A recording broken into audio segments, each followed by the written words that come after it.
ما شاء الله تبارك الله. وهذا طبق اليوم اللي هو الفريكة السورية بأسهل طريقة، الله، مع سلطة الخيار. يا سلام. طبقنا اليوم اللي هو الفريكة السورية بأسهل طريقة. وقبل ما نبدأ صلي على النبي نسمي بسم الله. طنجرة نعبي فيها مي وننزل فيها الدجاج، بصلة، قرفة، ورق غار، وهيل، كم كبش قرنفل، ونضيف عليها شوية ملح.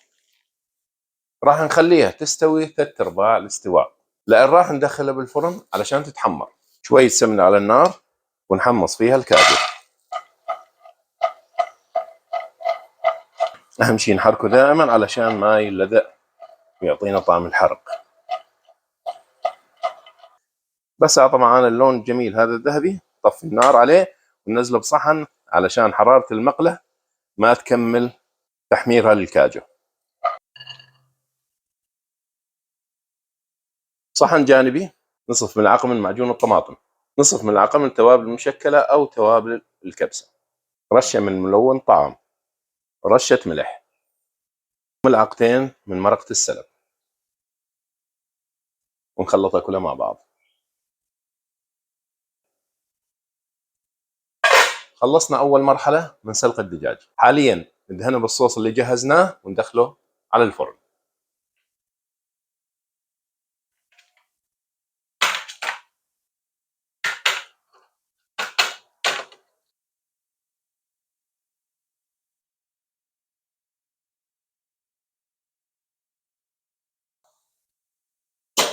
على الفرن للتحمير.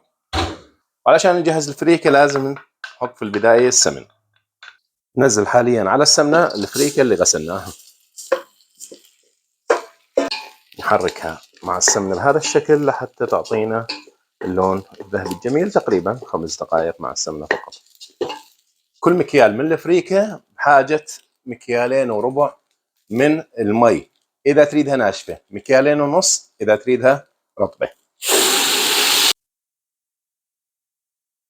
في البداية حاليا أتركها على نار عالية لمدة 5 دقائق. بعد ال5 دقائق أسكر الغطاء وأخسر على النار بأضعف درجة. وكل نوع فريكة يختلف وقت الاستواء تبعه. على العموم تأخذ من ساعة إلى ساعة ونصف على نار ضعيفة. ولا ننسى نملح.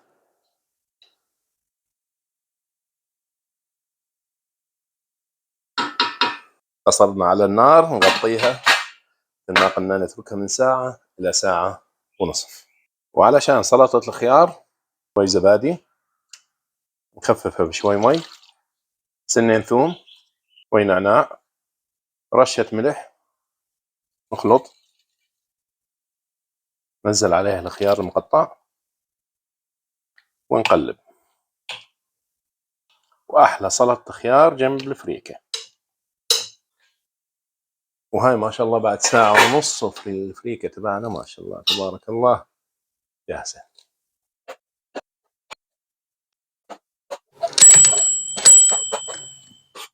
ونزينها بالكاجو وبدجاجنا المحمر. الله الله، لوحة فنية. وهاي طبختنا لليوم اللي هي الفريكة السورية بأسهل طريقة. ما شاء الله تبارك الله، الصورة لحالها تغني عن الشرح. أتمنى يكون المقطع نال على إعجابكم. لا تنسوني من دعمكم بالاشتراك في القناة والضغط على زر الإعجاب.